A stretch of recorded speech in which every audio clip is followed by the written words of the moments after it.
vamos passar a palavra para o nosso orador, Afrânio, e vamos envolvê-lo com todo o nosso carinho.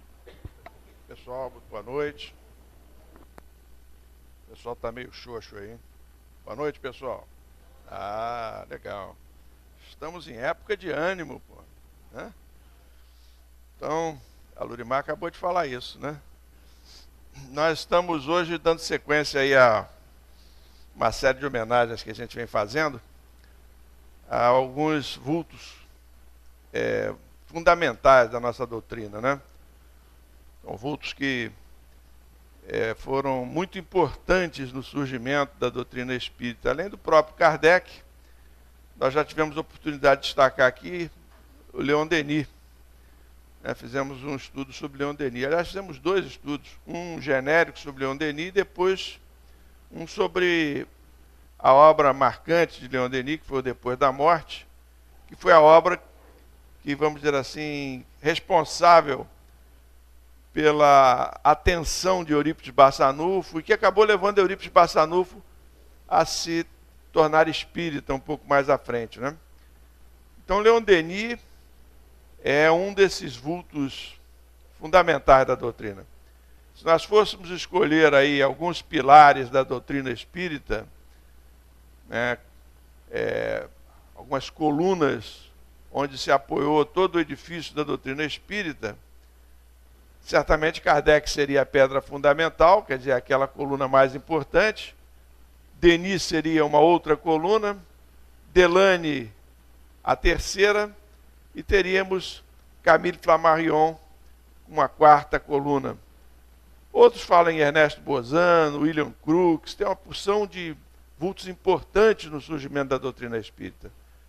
Mas esses três, certamente, vão estar em todas as listas, né? Kardec, que é o codificador, Leon Denis e Delane. Então hoje a gente vai falar um pouquinho sobre Delane, conhecer um pouquinho da vida dele, ver as suas obras, pincei alguns trechos das obras para que vocês possam perceber o estilo do nosso homenageado e assim, quem sabe, vocês se sentem atraídos para conhecer melhor a obra dele, porque é uma obra essencial para a nossa formação espírita, né? Nós não podemos nos limitar só à obra de Kardec. É claro que a obra de Kardec é fundamental, mas se pudermos expandir o nosso olhar para esses outros autores, isso certamente vai nos ajudar a compreender o espiritismo nascente e também vai nos ajudar a separar o joio do trigo. No momento em que o movimento espírita está aí inundado por uma série de obras de conteúdo duvidoso. Se a gente não conhecer esses autores clássicos, não conhecer bem, né, o posicionamento de Kardec, de Denis, de Delane, Flammarion e outros autores clássicos, nós muitas vezes acabamos comprando gato por lebre, né? Nesses livros novos que têm sido editados. Tem muita coisa aí, como disse, de conteúdo duvidoso. Só para vocês terem uma ideia, recebemos do companheiro José Passini, lá de Juiz de Fora, que é um estudioso, ele faz um trabalho muito legal, ele pega essas obras que, de certa forma, estão em quarentena, né? A gente fica assim com a pulga meio atrás da orelha, ele analisa a obra toda e mostra as contradições dessas obras novas que estão surgindo em confronto com esses autores clássicos, né? E ele fez isso, por exemplo, com um autor, que é o Inácio Ferreira, que editou vários livros através do Carlos Bacelli, e, aliás, continua editando, né? E ele vem mostrando em cada um dos livros essas incongruências.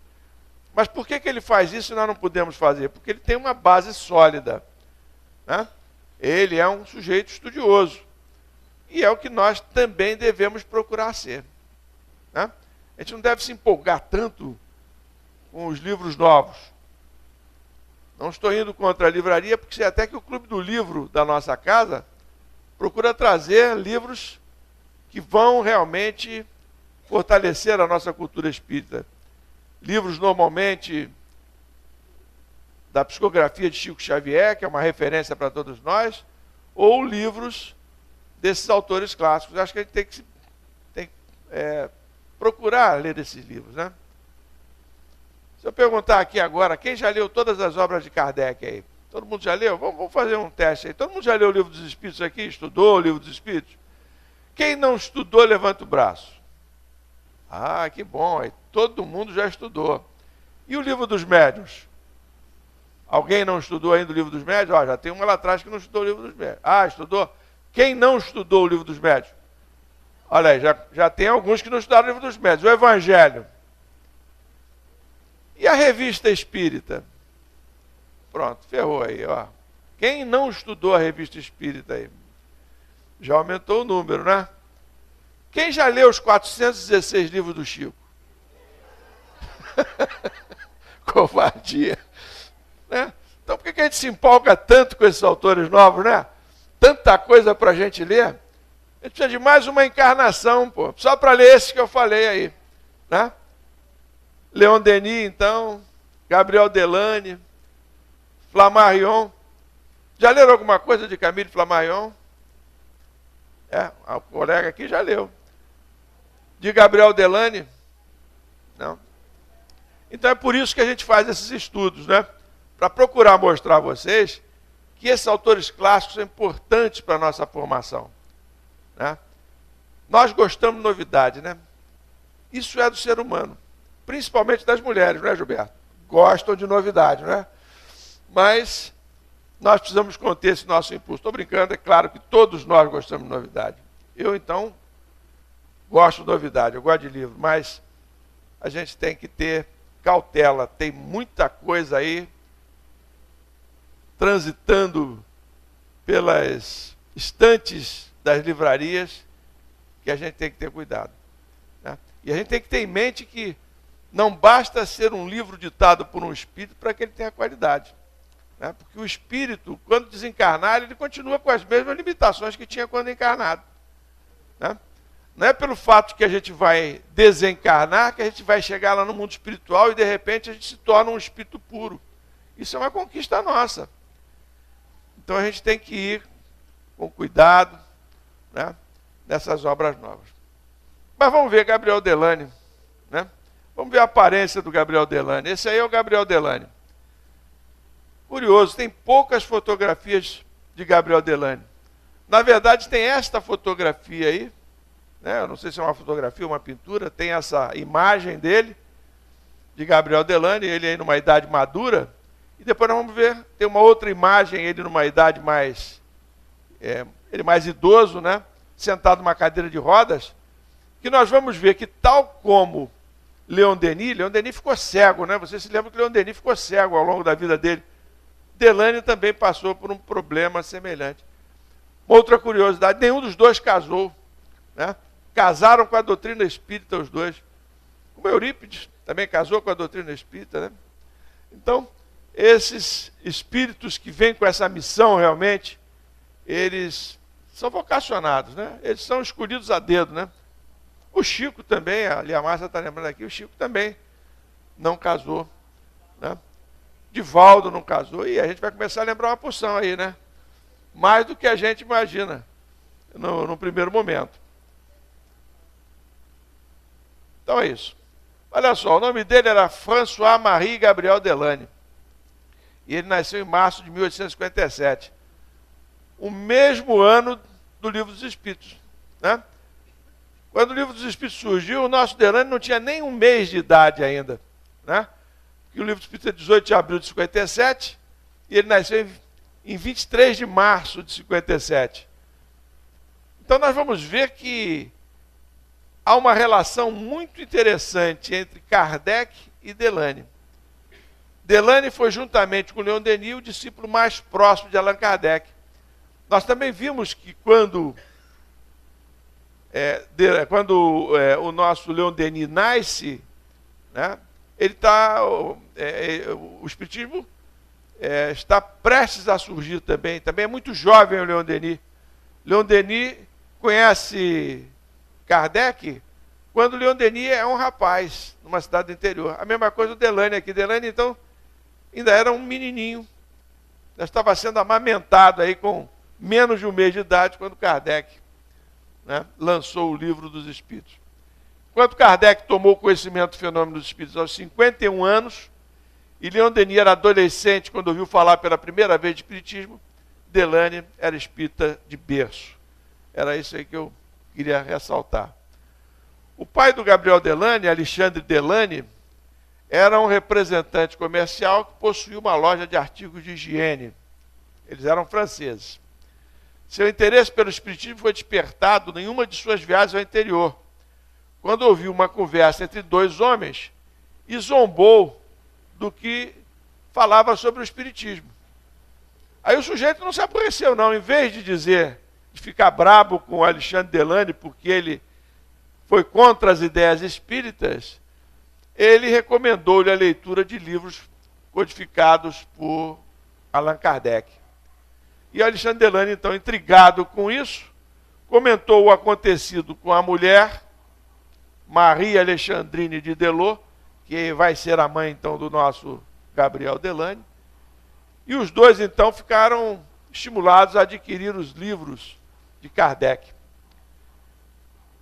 Os dois, então, juntos leram o Livro dos Espíritos e o Livro dos Médiuns, começaram a ter contatos com Kardec, se tornaram amigos de Kardec, né? E a senhora Delane se mostrou uma médium ostensiva, começou a psicografar.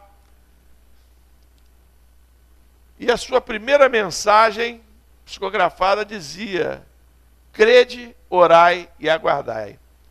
O Alexandre Delane fundou um grupo na casa deles, um grupo familiar, e dirigiam com austeridade esse grupo, sem jamais aceitar nenhum tipo de remuneração, né? Então já começavam a mostrar aí a seriedade que eles davam ao trabalho.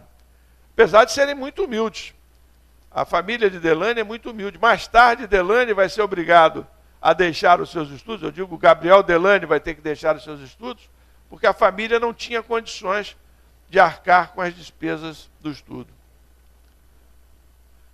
Então, muitos foram os fenômenos e encontros que se deram entre os habitantes dos dois planos da realidade. Quer dizer, através da mediunidade da mãe de Gabriel Delane, né, estabeleceu-se um intercâmbio entre o mundo espiritual e o mundo material. Aí só um episódio aí, né, que o Alexandre Delane trouxe ao público, foi uma comunicação do cardeal Lambruschini. Eu tentei localizar a época que esse cardeal viveu, não consegui. Dessa vez nem a internet me ajudou, né? E o Delane, então, diz que essa comunicação do Lambruschini, obtida através da senhora de Poté, foi redigida em um idioma piemontês. Piemonte é uma região da Itália, né? É um idioma desconhecido dos membros do grupo e reconhecido por dois visitantes. No dia seguinte, a senhora Delane serviria de intermediária entre os visitantes e esses dois visitantes de Piemonte. O cardeal respondeu às perguntas formuladas mentalmente pelos compatriotas, registradas em um pedaço de papel, para que se pudesse apurar o conteúdo das comunicações. Então vejam vocês, quando o espiritismo estava nascendo, isso era muito comum, né? Essas demonstrações da presença da espiritualidade ali, né, junto às pessoas que estavam participando da reunião, se tornavam às vezes inequívocas, como nesse caso. Os dois visitantes eram de uma região da Itália, de Piemonte, só eles conheciam um dialeto, um idioma, né? E o Espírito vem falando naquele idioma que ninguém mais na mesa conhecia, né? Então essas manifestações foram importantes naquela época para que cada vez mais as pessoas tivessem a certeza do mundo espiritual, né? E é isso. Muitos procedimentos que eram comuns na época de Kardec, na época de Denis, na época de Delane, hoje já não tem mais necessidade, porque hoje nós já temos a convicção da existência do mundo espiritual, né? Hoje nós temos, através das nossas próprias reuniões mediúnicas, nós temos essa convicção, porque são companheiros que convivem conosco aqui dezenas de anos, que desencarnam e vêm nas mesas mediúnicas, muitas vezes através de médiuns que não os conheceram, trazendo características que aqueles que os conheceram identificam imediatamente. Então, hoje nós não temos mais necessidade dessas confirmações do passado. Como na época de Kardec também, era muito comum Kardec, porque era um espírito preparado para isso, ele evocar um determinado espírito que tinha desencarnado. Hoje não há mais necessidade desse tipo de trabalho. Justamente por isso que eu estou falando para vocês hoje, né? A gente pode evocar de maneira geral, a gente pode pedir a Bezerra de Menezes, a Eurípides Barçanufo, aos bons espíritos que nos ajudam. Isso não deixa de ser um tipo de evocação. Mas é diferente do que Kardec fazia naquela época. Porque Kardec, ele queria evocar o espírito São Luís, e o espírito se manifestava com a sua sabedoria e dava respostas, as respostas às perguntas que Kardec necessitava, né? Então é isso. A doutrina espírita, alguns procedimentos daquela época vão deixando de ser necessários, né? E hoje nós temos, então, estas confirmações com muito mais facilidade. Mas olha só, a precocidade do Gabriel Delany, com 8 anos de idade, ele substituiu o pai em uma reunião, explicando o que fosse necessário às pessoas que participavam dele. 8 anos, garotinho, ele já estava lá ajudando o pai e orientando as pessoas numa reunião. Quem fala isso é o Zeus Van Tuyl, numa obra, Grandes Espíritas, né? Não é Grande Espírita do Brasil, não, é uma outra obra. Lá no final eu coloquei na bibliografia, depois a gente vê, né? Uma obra que, a edição que eu tenho é de 1980, fugiu agora o nome da obra. Não sei se é Grandes Vultos da Humanidade ou Espiritismo, não sei. Vamos ver no final. Então, sua ligação com os membros de sua família foi muito intensa. Gabriel Delany com a família dele. Por exemplo, ele dedicou o seu livro A Evolução Anímica à sua tia Annette Delany, como prova de reconhecimento da ternura que povoou a minha infância. Para Kardec, ele também fez uma significativa dedicatória. Quem fala mais uma vez é Zeus Van Tuyl. Afirma que a Kardec pensou a ele mimos que o avô dispensa a seu neto. Não, isso aqui é outra coisa. Tem uma dedicatória mais à frente. A relação, então, de Delany com Kardec era de avô e neto. Eu li uma biografia que dizia que em várias ocasiões que Kardec ia à casa dos Delany, né, o Gabriel vinha e sentava-se no joelho de Kardec e ficava brincando com Kardec, como um neto brinca com seu avô, né? Então, a proximidade então, era muito grande, a intimidade entre eles era muito grande. Aqui sim, né? No livro Fenômeno Espírita é que tem uma dedicatória para o Kardec. A alma imortal de meu venerando mestre Allan Kardec, eu dedico este livro, obra de um dos seus mais obscuros, mas de seus mais sinceros admiradores. Né? Vejam que humildade, isso vai marcar a obra de Delany. Em nenhum momento Delany deixa de citar Kardec, deixa de referenciar as obras de Kardec, e ele sempre se coloca abaixo de Kardec. Sempre diz que não há nada que ele possa oferecer à obra de Kardec. Mas a realidade é outra. No aspecto científico da doutrina espírita, ele contribuiu e muito para a doutrina espírita. Delany não se casou, embora houvesse mantido os laços com a sua família. Então ele viveu ali junto da família dele toda a vida. Em 1905, ele adotou a menina Suzanne Rabotin, com 7 meses, que lhe fez companhia até a morte. Então ele adotou uma menina e passou ela a ser a sua filha até a morte dele. Delany nasceu, portanto, em ambiente espiritual propício à sua preparação, que se fez nos moldes rigorosamente científicos e com estrita fidelidade a Kardec. É o que eu já tinha falado. Afirmou sempre que a sua crença inabalável era espírita e dedicou-se desde cedo à pesquisa experimental dos fatos presenciados dentro da sua própria casa. Né? Ele participava daquelas reuniões com os pais, então ele usava esses fatos nos seus livros. Veio receber da espiritualidade uma mensagem cujo teor o faria o mais dedicado e disciplinado para com suas pesquisas. Dizia a mensagem: nada temas, tem confiança, jamais será rico do ponto de vista material. Coisa alguma, porém, te faltará na vida. Né? Que bom, né? Ele não seria rico materialmente, mas sempre teria o suficiente para sobreviver. E assim foi a vida dele.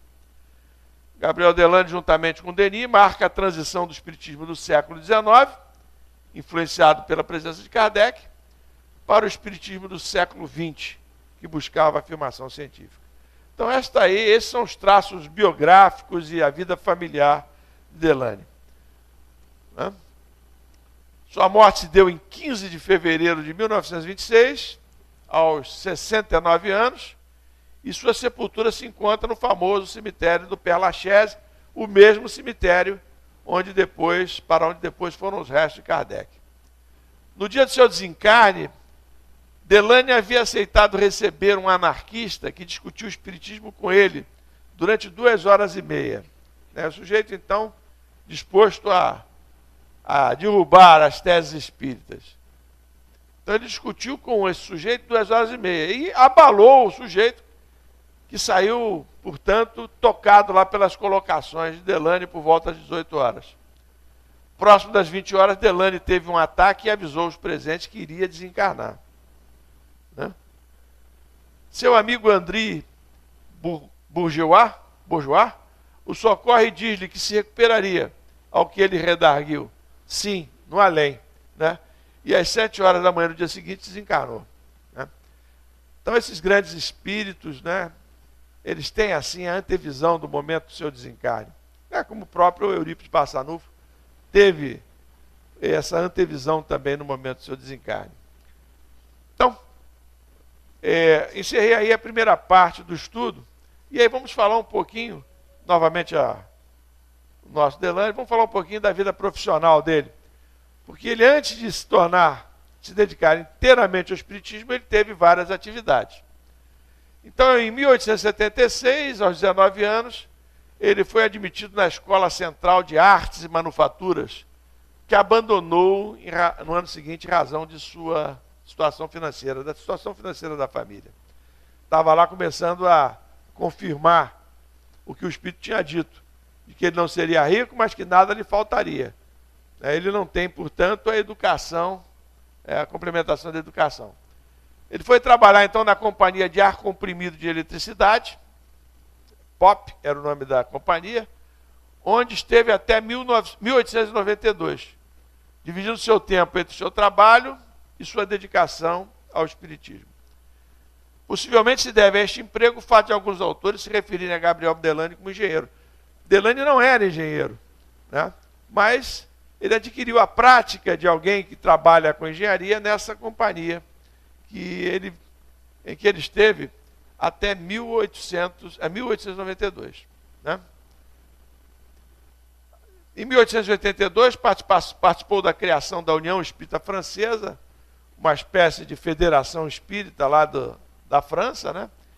Em 1883, ele fundou a revista O Espiritismo, graças à médium inglesa Elisabeth Desperance, né? Que doou dinheiro para que ele pudesse fundar a revista, né? E passou então a realizar experiência com grandes médiuns. Ele, nessa revista, ele passou a ser o editor da revista. E num discurso fica claro aí como ele conduzia a revista, né? Demonstrar que o espiritismo não é incompatível com a ciência e divulgá-lo amplamente, para que não ficasse reduzido a uma lista de cientistas e intelectuais. Quer dizer, popularizar, né, essa parte científica do espiritismo. Isso a gente vai notar na obra de Delany. Os livros não são difíceis de entender. Existem outros autores, se vocês lerem outros autores, o próprio Bozano, às vezes, a literatura fica um pouquinho mais complexa, né? Mas Delany não, ele tem um linguajar simples, acessível a qualquer inteligência, e essa é, portanto, a sua característica. Nessa revista, em que ele vai se transformar no editor, ele vai ser, portanto, vai seguir essa diretriz. praticamente todos reconhecem os seus esforços em desenvolver as bases científicas do Espiritismo. Em 83, ele se vê envolvido com um debate público sobre a encarnação de Jesus Cristo. E aí ele também coloca uma posição bem coerente com a doutrina espírita. É a de que Jesus não possuía nenhuma natureza especial, embora tivesse notáveis inteligência e evolução. Nessa época de Delany, começou a surgir, na época de Kardec já havia surgido, né? Mas Delany só vai se posicionar aí em 1883, né? Foram as obras de Rusteng, né? Os 4 evangelhos de Rusteng, que dentre algumas ideias que se confrontavam com as ideias expostas por Kardec na codificação, estava de que Jesus tinha uma natureza especial. O próprio Kardec rebate isso em A Gênese. Mas ainda com o rebatimento de Kardec, alguns intelectuais achavam que Rusteng tinha razão. Então coube também a Delany se posicionar em 1883 contra essa natureza especial de Jesus. Então nesse debate público aí, ele diz que Jesus não tinha nenhuma natureza especial. Jesus tinha um corpo como o nosso, somente tinha uma natureza invulgar, né? uma inteligência invulgar e uma evolução muito grande. É um espírito de grande evolução, um espírito, dentro da classificação apresentada por Kardec no Livro dos Espíritos, de espírito puro. Né? Então é isso. Em 85 foi eleito vice-presidente da União Espírita Francesa, e nos 5 anos que se seguiram, proferiu inúmeras conferências. A década de 1890 foi marcada pelo regresso de muitos de seus entes queridos à pátria espiritual. Em 92 desencarnou-lhe o irmão, Ernesto. 2 anos depois foi a mãe. Em 1894, portanto. Em 96, uma nova revista seria fundada com suporte financeiro de Jean Meyer, a Revista Científica e Moral do Espiritismo. Posteriormente, Delany trabalharia alguns anos como representante comercial até 1896. Vocês se lembram que ele saiu daquela companhia de eletricidade em 92 e depois foi trabalhar até 1896 como representante comercial. E aí, em 1896, a partir daí, ele se tornou só dedicado ao Espiritismo. Em 1898 foram feitas as comemorações do 50º do Espiritismo. Né? Vejam que 1898, mas de 1857 para 1898 não tem 50 anos. Como é que é isso? É que o 50º do Espiritismo era considerado daqueles fenômenos de Hydesville, lá em 1848, com as irmãs Fox, vocês já devem ter ouvido falar, né? Então, a partir daí, o Delany, então, vai ser um dos oradores, né, um dos expositores, juntamente com o Leon Denis. Em 1899 é fundada a Sociedade Francesa de Estudo dos Fenômenos Psíquicos. Vocês vão ver que não tem espiritismo no nome, né? E Delany aceitou o cargo de vice-presidente e o seu trabalho foi marcado pela divulgação da obra de Kardec. E as pessoas que passaram a fazer parte dessa sociedade, muitas delas se tornaram espíritas. Passou a fazer conferências públicas gratuitas nas noites de terça-feira, na sede da sociedade, sobre espiritismo. Também aceitava convites para ir ao interior da França e em Paris para fazer palestras.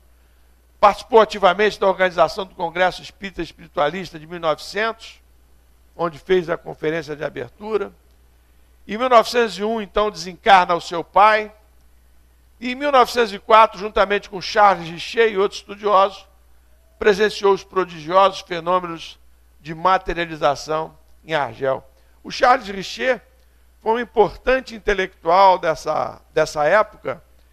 Ele não era espírita, mas ele contribuiu grandemente para a parte científica, a compreensão da parte científica do espiritismo. É atribuído, por exemplo, a Richer o termo ectoplasma, que a gente fala muito em espiritismo, né? O ectoplasma. Kardec não fala em ectoplasma. Kardec fala num fluido perispirítico, mas não fala em ectoplasma. A palavra ectoplasma foi, vamos dizer assim, foi atribuída, a origem é atribuída a Richer, né? Então, Delany participou com Richer desse fenômeno de materialização em Argel, né, que era uma cidade, na época era uma colônia francesa, né, uma cidade, uma colônia francesa que era Argélia, né? Então, o nosso Delany participava de sessões de materialização e junto com Richer. Em 1905 compareceu ao Congresso de Liège, falando sobre a exteriorização do pensamento.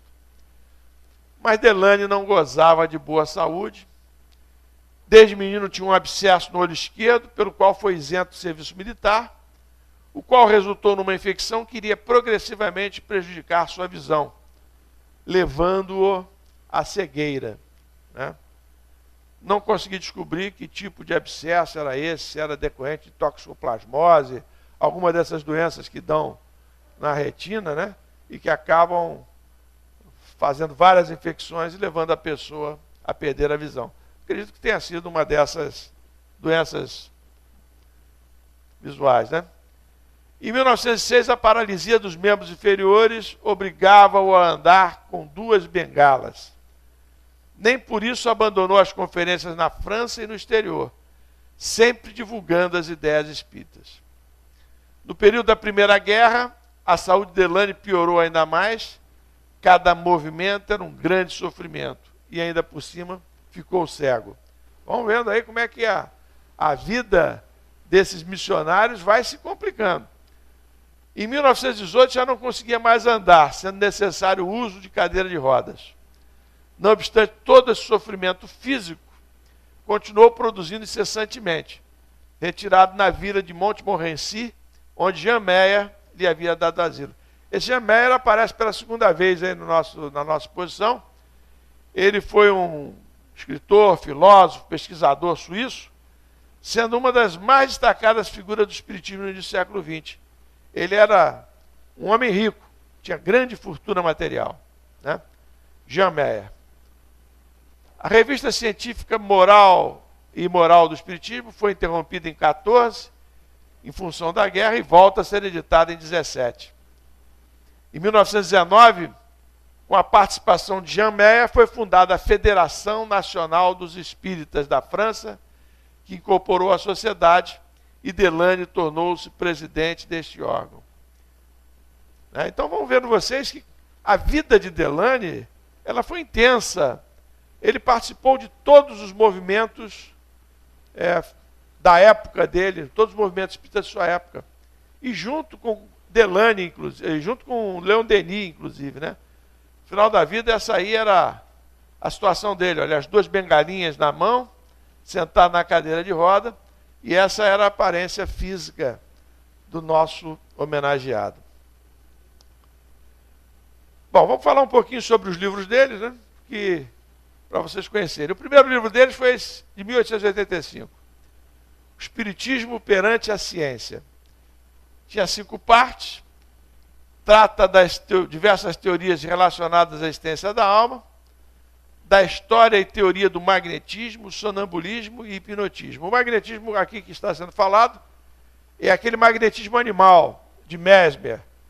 Aquela ideia do magnetismo que todos nós possuímos e podemos transferir, né, para o nosso semelhante com efeitos benéficos, né? É o embrião do passe que Kardec vai trazer para nós, né? Que Kardec vai aperfeiçoar para nós, o passe, né? A ideia do passe. Então o magnetismo é o primeiro momento do entendimento do passe. Então ele estuda o magnetismo, o sonambulismo e o hipnotismo. Ele trata nesse livro também dos experimentos que provam a imortalidade da alma, do perispírito, provas de sua existência, sua composição e seu papel na desencarnação, concluindo com uma parte que trata da mediunidade. Esse livro aí é um livro interessantíssimo. Nesse livro ele fala muito sobre perispírito. Tem até uma passagem no livro em que ele prova a existência do perispírito pesando uma pessoa, colocando uma pessoa numa balança, a pessoa está prestes a desencarnar. Então ele coloca a pessoa numa balança, né? E a pessoa, a balança está lá apontando o peso daquela pessoa. Sem que se toque na balança, a pessoa desencarna, né? E aí ele nota que o peso daquela pessoa variou algumas pequenas gramas. E ele diz que aquelas pequenas gramas, então, são em razão do perispírito, que o perispírito tinha se retirado do corpo físico, e aí então, isso tudo está nesse livro aí. Para vocês verem como esse livro é interessante, né? Esse tipo de abordagem, né? Se o conceito de perispírito havia sido introduzido por Kardec, foi Delane quem o definiu, estudou e atribuiu suas diversas funções na vida corporal e espiritual. Atribuiu ao perispírito a resposta às questões pendentes da sua época. Como explicar a vida? Por que se morre? Como a estabilidade orgânica é mantida frente à renovação celular constante? Como explicar a ação inteligente da alma sobre o corpo? Onde se localiza a memória? Estou querendo saber onde está a minha, porque nessa fase da vida a minha está cada vez pior, né? Então está no perispírito, ele vai explicar lá com o perispírito. É muito interessante. Como se dá a evolução anímica, né? Então todas essas questões aí, Delane responde estudando o perispírito. Muito legal. Vale a pena, né? Desenvolveu brilhante explicação acerca dos fenômenos espíritas, novamente utilizando o perispírito como peça central, sempre ressaltando que o espiritismo nada tinha de sobrenatural e se calcava em bases naturais, ou seja, na existência desse corpo físico, porém etéreo, ponte entre a alma e o corpo físico, que é o perispírito. Finalmente atribuiu ao perispírito a sede da memória, olha aí, estabelecendo assim uma ligação entre a reencarnação e a evolução anímica. Essa é a capa da FEB, o Espiritismo perante a Ciência. Esse livro hoje está facilmente encontrado aí na internet, digitalizado. Tenho até dúvida se a FEB vai voltar a editá-lo, né? A FEB passa por um processo de reformulação do seu catálogo, né? E talvez esse livro não seja reeditado. Então, se alguém tiver interesse em ler e encontrar com essa capa aí, adquira, né? Porque talvez ele não seja reeditado. Esses livros clássicos não têm assim uma vendagem muito grande. E aí podem não ser reeditados. O segundo livro é o Fenômeno Espírita. É de 1896. É uma espécie de curso introdutório ao Espiritismo. Apresenta a comunicação com os mortos desde a antiguidade, dedicando um capítulo para os tempos modernos, onde apresenta o desenvolvimento do novo espiritualismo anglo-americano, desde as irmãs Fox, trabalho de Kardec e seus contemporâneos, né? É uma espécie, portanto, aí de introdução ao Espiritismo. Os americanos e os ingleses não chamam o Espiritismo de Espiritismo. Eles chamam de novo espiritualismo, como está ali, né? Então, isso é uma coisa que a gente vê bem, por exemplo, no livro da História do Espiritismo, de Conan Doyle, né, que ele o tempo todo se refere ao Espiritismo, embora seja História do Espiritismo, quando ele fala do Espiritismo lá nos Estados Unidos e na Inglaterra, ele se refere ao Espiritismo como novo espiritualismo, é assim que eles chamavam. Isso aí já vimos. Segue-se a apresentação de fenômenos de efeitos físicos e uma discussão das teses alternativas à mediunidade, com a apresentação de fatos diversos que comprovam as 4 faculdades básicas da mediunidade. A segunda parte termina com um capítulo sobre o espiritismo transcendental, termo que se refere a fenômenos de materialização, desmaterialização, transporte e outras faculdades de fenômenos de efeitos físicos. A terceira parte do livro é destinada aos grupos espíritas, apresentando sugestões para o seu funcionamento. E a quarta e última parte se destina a discutir a tese materialista e apresentar argumentos em favor da reencarnação. Então, esse é o conteúdo resumidamente, dessa obra. Ele diz o seguinte, nessa obra ele diz, o Espiritismo deixa de parte as teorias nebulosas, desprende-se dos dogmas e das superstições e vai apoiar-se na base inabalável da observação científica. O tempo todo Fenômeno Espírita, portanto, o livro, né? O tempo todo o nosso Delany, ele trabalha em cima da parte científica do Espiritismo. O terceiro livro é um dos mais interessantes, né? Os que costumam ser mais lidos é esse aí, A Evolução Anímica, e o último publicado aqui no Brasil, que é A Reencarnação. A Evolução Anímica é uma obra muito interessante, né? Traz uma análise comparativa dos postulados espíritas frente à psicologia fisiológica da época. Estobram-se temas como a vida entendida organicamente, a memória, as personalidades múltiplas, a loucura, a hereditariedade e o universo, onde se discute a evolução cósmica e a evolução terrestre. Nesta sua obra, na página 252, ensina-nos Delany: com a certeza das vidas sucessivas e da responsabilidade dos nossos atos, muitos problemas revelar-se-ão sobre novos prismas. As lutas sociais que atingem nessa nossa época um caráter de aguda aspereza, poderão ser suavizadas pela convicção de não ser a existência planetária mais do que um momento transitório no curso de uma eterna evolução. Com menos orgulho nas camadas nas camadas altas e menos inveja nas baixas, surgirá uma solidariedade efetiva em contato com essas doutrinas consoladoras, e talvez possamos ver desaparecer da face da terra as lutas fratricidas, ineptos frutos da ignorância se dissiparem diante dos ensinamentos e do amor. Dos ensinamentos de amor e fraternidade, que são a coroa radiosa do Espiritismo, né? Então, vejam o linguajar dele, como é um linguajar bonito, né? Ele procura, portanto, nos despertar para a nossa realidade. Nós estamos sujeitos a várias existências. E se a gente se aperceber disso, nós vamos os nossos pés vão tocar no chão e a gente vai perceber que o verdadeiro caminho para o nosso crescimento espiritual é esse que ele aponta aí, é o do amor e da fraternidade, né? Que essa é a bandeira do Espiritismo, que vem dizer que fora da caridade não há salvação. Então o nosso Delany, nesse livro, ele procura nos mostrar. Há um livro de Caíbar Schutel, que foi também um clássico da doutrina espírita, né? Um autor brasileiro chamado Gênesis da Alma, que cita muito essa obra uma espécie de um resumo dessa obra de Delany, A Evolução Anímica. É um livro também muito interessante, à disposição de todos nós. Então está aí, A Evolução Anímica, de Gabriel Delany. Essa é a capa da FEB, a mesma observação que eu já fiz para os outros livros.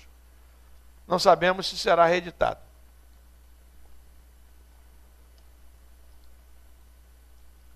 Quarto livro, esse não foi traduzido para o português, não temos, portanto, aqui. Está disponível na internet em francês, para quem gostar de ler em francês. Podemos traduzir aí com Pesquisas sobre a Mediunidade. Esse livro aí, falam dele Regnault e Baudier, Paul Baudier, né? Henri Regnault e Paul Baudier, que escreveram um livro sobre Delany, Vida e Obra de Gabriel Delany, né? E Lantier, que é outro autor, que também escreveu sobre Delany, eles falam desse livro, né? Hermínio Miranda conseguiu a edição francesa e a cita em Diversidade dos Carinhos, mas hoje já está disponível na internet. Em 1899, Delany publicou A Alma Imortal, essa sim, está publicada aqui no Brasil. Quinto livro consecutivo, quarto dos publicados aqui no Brasil só temos 5 publicados. Nele trata da imortalidade da alma, mais uma vez do perispírito, do desdobramento do ser humano, do corpo fluídico após a morte, a experiência de Albert de Rochard, sobre a exteriorização da sensibilidade, as fotografias de espíritos encarnados, as criações fluídicas da vontade. Então, um livro científico, mas acessível a qualquer inteligência. Aí, ó, Alma Imortal, essa é a capinha. E depois de 10 anos, ele vai publicar uma obra que muitos dizem que seria a sua obra-prima, mas que não sei por que razão não foi traduzida para o português. As aparições materializadas dos vivos e dos mortos. Também está disponível em francês na internet. São 2 volumes. Um foi publicado em 1909 e outro em 1911. O primeiro volume não deixa sem nenhuma resposta as objeções que são feitas à existência da alma dos vivos. Para prová-lo, fornece uma documentação extraordinária, baseada em múltiplas experiências científicas. Eles continuam tratando no segundo tomo, ele continua tratando no segundo tomo, o que se transcreve abaixo. Eles aí são os autores, né, os biógrafos dele que citam essa obra.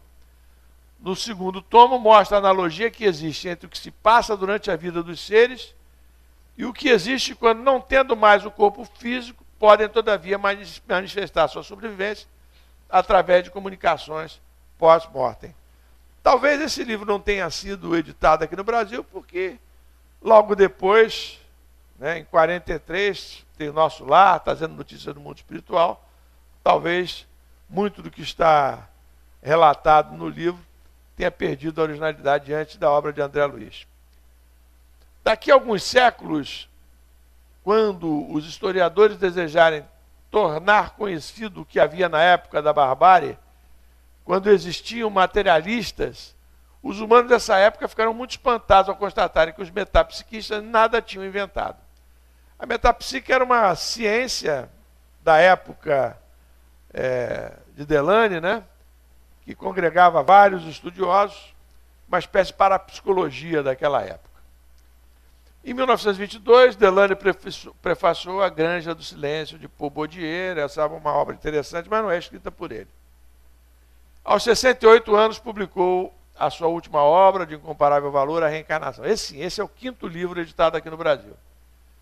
Nela, Delane trata da reencarnação em outras culturas e se esmera em documentar evidências da reencarnação. Diz ele nessa obra: a teoria das vidas sucessivas obriga-nos a pensar que todo ser, chegado ao ápice, passou pelas fases inferiores, e que seu desenvolvimento não é devido a um capricho de um criador que o teria privilegiado, mas ao seu próprio esforço. Certo, a ordem, a justiça e a harmonia se introduzem na explicação da natureza. A evolução não é mais uma sucessão de acasos felizes, mas o desenvolvimento de um plano lógico para a vitória do espírito sobre a matéria. Né? Então vejam que beleza, né? Ele fala com muita propriedade que a nossa evolução não é um acaso. Se nós ficarmos parados, nós não vamos evoluir. A evolução, o progresso espiritual, depende de nós. Não de alguém que vá nos transformar em seres melhores. Nós temos que fazer a nossa parte. Nós temos que caminhar. E por isso a doutrina espírita, o tempo todo, nos conclama ao trabalho, nos conclama ao aperfeiçoamento espiritual, ao nosso aperfeiçoamento moral, para que desta forma nós possamos progredir. Isso ele já apontava, portanto, no livro A Reencarnação. Foi o último livro dele. Esta aí é a capinha do livro. Delane sempre se referia com humildade sobre sua própria obra. Eu já tinha falado isso a vocês, né? Olha só como ele dizia: nada tenho dilatado, quer dizer, nada tenho acrescentado. Tudo que há é de Kardec. Apenas tenho feito constatações. Mostrei-as em meus livros e demonstro-as na prática diária. Nada acrescento. E aí um comentário nosso, é um excesso de modéstia, né? Que ele complementa e solidifica os ensinamentos de Kardec. Eles complementam os ensinamentos de Kardec. Solidifica, abordando e aprofundando temas correlatos, onde o codificador não dispusera de tempo para considerações maiores. Então, muita coisa Kardec não pôde fazer. Então, Delane, assim como Denis, eles aproveitam essas lacunas que Kardec deixou para aprofundar a doutrina. Delany foi o pesquisador que, de maneira incansável, soube aproximar a ciência da religião, certo de que ambas teriam de caminhar unidas para uma compreensão lógica do universo e dos seus habitantes, os espíritos. Né? Então é isso, né? Lá no Evangelho segundo o Espiritismo, tem uma frase lapidar, ficou lá: fé inabalável só o é aquela que é capaz de encarar face a face a humanidade em todas as épocas, face a face a razão em todas as épocas da humanidade. Né? Então, Kardec já tinha apontado aí essa necessidade de que a fé caminhasse junto com a razão. E Delany, portanto, contribuiu para isso, ampliando aí esse aspecto racional da doutrina espírita. Dedicou toda a sua vida à propagação do espiritismo, pelo qual se sacrificou inutilmente aos olhos daqueles que só veem no imediatismo a verdadeira razão de ver do ser humano.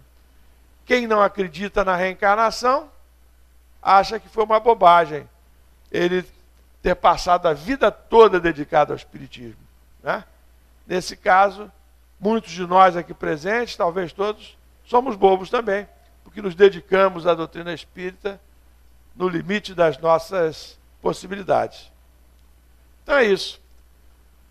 Pensamento final que a gente escolheu, do livro Evolução Anímica, para a gente encerrar, é mediante uma evolução ininterrupta, a partir das formas de vida mais rudimentares até a condição humana, que o princípio pensante conquista lentamente a sua individualidade. Chegado a esse estágio, cumpre-lhe fazer eclodir a sua espiritualidade, dominando os instintos remanescentes da sua passagem pelas formas inferiores, a fim de elevar-se na série de transformações para destinos sempre mais altos. Então nós estamos nessa fase aí, né? Já conquistamos a nossa individualidade, conquistamos a nossa espiritualidade, estamos dominando os instintos remanescentes de nossa passagem pelos reinos inferiores.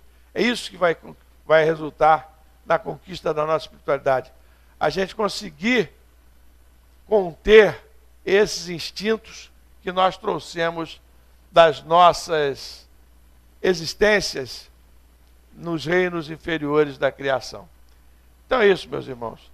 Esse é um panorama da vida de Leon Denis. Para conhecer mais, é verdade, de Delany. Às vezes a gente se empolga tanto com os dois que acaba trocando. Que bom que vocês estão atentos, né? Senão eu ia embarcar. Então, é isso aí. Temos que conhecer mais Delany e também Denis, né? São dois autores muito importantes para a nossa formação, como eu disse no início. Né? Depende só de nós, né? E nossa evolução, nosso crescimento, nosso progresso, portanto, como seres humanos, depende só de nós. Que possamos, portanto, nos sentir estimulados e que Delany possa ser mais um elemento nesse estímulo que todos nós temos à nossa disposição. Muita paz para todos aí, muito obrigado por terem me ouvido. Então é isso.